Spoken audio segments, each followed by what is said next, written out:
So, dear colleagues, so we're back online, and we're giving floors to the Principal Deputy Chief Monitor, Alexander Hug.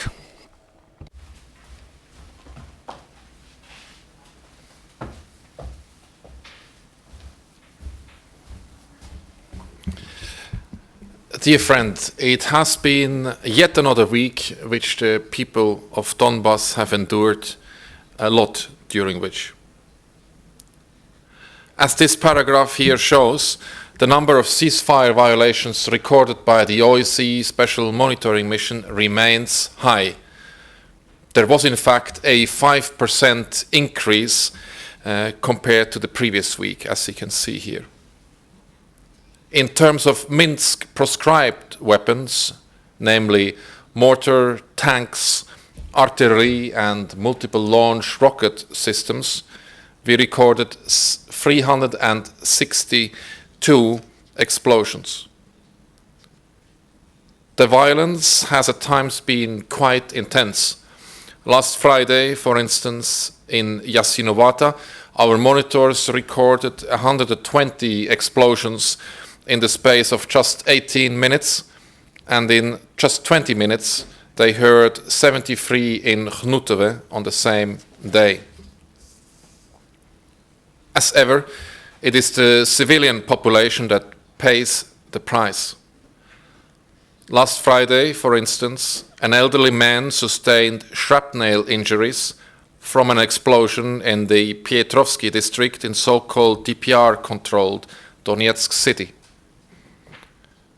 Just across the contact line, in government-controlled Marinka, in what is effectively an adjoining neighborhood, another elderly man sustained shrapnel wounds too. It is of little surprise that both are elderly. Many Ukrainians remaining in Donbass are indeed old and vulnerable, often unable to flee or unwilling to leave what has been their homes for many years. Dear friends, I warned last week about an urgent need of the authorities to intervene to ensure 600,000 people in the Luhansk region are not without water, electricity and heating. It seems that call fell on deaf ears. Yesterday, the deadline for the payment of outstanding bill passed without the required intervention.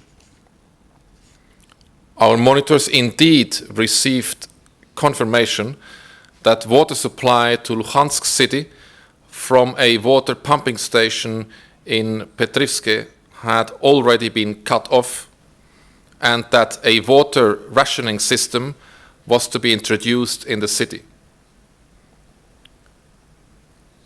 It is still too early to see the results, but I am sure many of those people who will be affected are old and vulnerable. Donbass was once the economic engine of Ukraine, and I hope one day it will be, but now it is in economic ruins, with industrial production reduced to a trickle.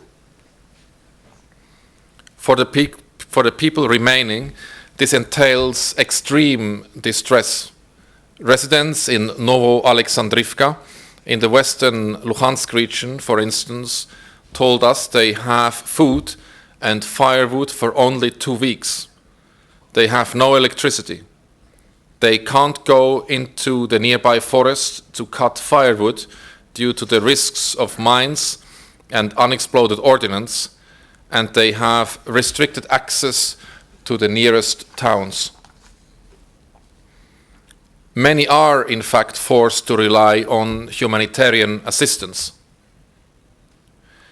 Instead of facilitating its delivery, there are, however, some people only interested in hindering the provision of humanitarian assistance. People in effective control of certain parts of Donetsk region this week expelled People in Need, an international non-governmental organization providing humanitarian assistance to the people of Donbass. The decision underlies the need for those making decisions to start listening to the people they are representing or the people they claim to represent. They need to listen and respond to the need of the people. It is obvious that the people of Donbas want peace, yet there is no peace. It is obvious that they want jobs, yet there are none. It is obvious that they want heating, water, electricity, food and other basic necessities of life, yet many of them do not have them. The fact is, the presence of people in need and other humanitarian organizations was in itself testament to the fact that there are many people in need. I understand there are political issues at play, but these are problems not insurmountable. Like so many other issues in Donbas, the failure to resolve them says a lot to me. Much of what we see in the Donbas is in fact preventable. We know this from past experience. When men in suits in Minsk agreed to renew their commitment to the ceasefire on the occasion of the new school year, the guns were silent for an entire day. It was clear that men in uniform on the ground take orders and that the chain of command exists. Therefore, there is no justifiable reason why people in Yasinovata and Hnutove should hear shelling every night. The sides have already agreed to cease fire and to withdraw proscribed weapons. There is no justifiable reason why elderly men in Marinka and the Pietrovsky district, instead of enjoying their retirement, are being hit by shrapnel. The sides have already agreed to demine and to cease fire. There is no justifiable reason why people in Novo-Alexandrivka should go hungry or that they should not have electricity or heat. The sides have already agreed to coordinate on economic issues. The only reason why people are being shelled, the only reason why mines are still in place and why people are hungry and cold in dark flats and houses is because the sides have failed to live up to their agreements. I shouldn't have to remind the sides that we already have agreements on ceasefire, withdrawal of weapons, demining and economic issues. There is no need for new agreements. There is only a need to implement those ones already signed. Dear friends, there is much confusion. I hear people calling for the OSCE Special Monitoring Mission to settle this conflict. I understand that people are desperate, and I understand that they want someone to do something to bring this madness to an end. The sides have contributed to this misunderstanding. They are far too eager to deflect blame, to apportion responsibility for settling the conflict when they have failed utterly to do it themselves. The facts are clear, however. The OSCE SMM has a defined mandate. We are here to monitor and report and to facilitate dialogue so that the sides can restore normalization and stabilization to this country. The OSCE SMM cannot stop the conflict. No amount of monitoring or reporting or dialogue facilitation can stop the violence. No matter how many monitors we have in the field, no matter how many cameras we have in place, and no matter how many unmanned aerial vehicles we have in the air, the conflict will continue. Indeed, the only people who can stop the violence are the men in uniform who commit and direct it, and the men in suits who order it. There is only one way they can stop it. They must adhere to the agreements they have already signed. If they listen to the people of Donbass, they would already know this. The people of Donbass do know the truth. They know they are being shelled. They know they have no jobs. And they feel the cold as the Ukrainian winter takes hold. Admirers from faraway lands and in ignorance may be fooled. But the people of Donetsk and Luhansk and elsewhere in Donbass are not fooled. Their silence does not mean acceptance. It signals only fear. 57 states, including Ukraine and the Russian Federation, backed the OSCE Special Monitoring Mission to Ukraine. Our mandate does not, however, entitle us to speak on behalf of the people of Donbass.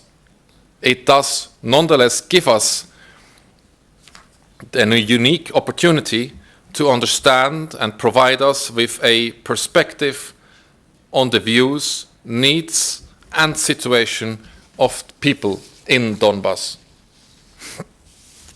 Dear friends, if the men in suits and uniform refuse or are unable to listen directly to the people of Donbass, they should, as a minimum, start reading our reports. Every day, our monitors' findings are included there. They document over 2 years of violations, violence, the presence and use of weapons, economic stagnation, and the largely unheard voices of the people bearing the brunt of all of this. It's a litany of broken promises, broken homes, and broken lives, and it's not always easy reading. But for those who don't know or who have refused thus far to face the truth, the SMM reports are at least a start. Perhaps they might even act accordingly and respond to the needs of the people.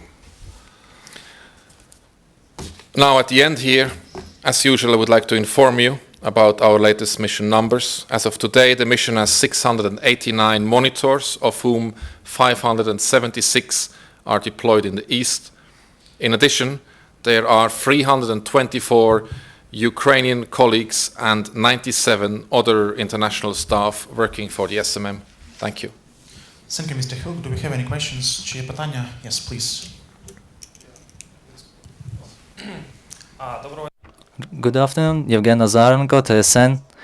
Please tell us, the Ukrainian intelligence several times reported the Russian radio location system. Have you recorded those radio stations in those places? The Special Monitoring Mission has indeed identified military-grade jamming equipment in areas not controlled by the government. And those systems have been detailed in our public reports. And I'm not certain to what reports you're referring to, but whenever the OSCE Special Monitoring Mission does see military equipment, it will report it. Чи є ще запитання, колеги? We don't have further questions. Thank you, Mr. Hook. Looking forward to seeing you here next week. Okay, thank you. Шановні колеги, наступна подія о 14:00.